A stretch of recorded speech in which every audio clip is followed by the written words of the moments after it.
কোনো ব্যক্তি যদি চায় তার প্রত্যেকটা দোয়া কবুল হোক, তার জন্য তাকে দুইটা কাজ করতে হবে, দুইটা শর্ত তাকে অবশ্যই পূরণ করতে হবে। সর্বপ্রথম শর্তটা হচ্ছে তাকে সর্ব অবস্থায় হালাল খেতে হবে, হালালের সাথে থাকতে হবে, হারাম থেকে দূরে থাকতে হবে।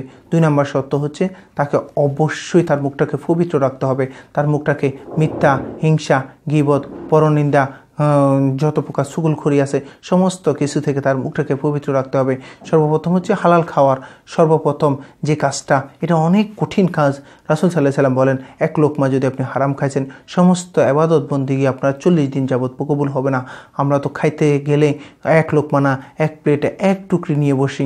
এই জন্য মনে রাখবেন, হারাম খাচ্ছেন, আপনার কোনো দোয়া কবুল হচ্ছে না। 2 নম্বর হচ্ছে আপনি যে সর্বশ্রেষ্ঠ যেটা হচ্ছে মুখটা পবিত্র রাখা। রাসূল সাল্লাল্লাহু আলাইহি সাল্লাম বলেন, তোমরা হয় সত্য কথা বলো, ভালো কথা বলো, মানুষকে উপদেশ দাও, নাহলে চুপ থাকো।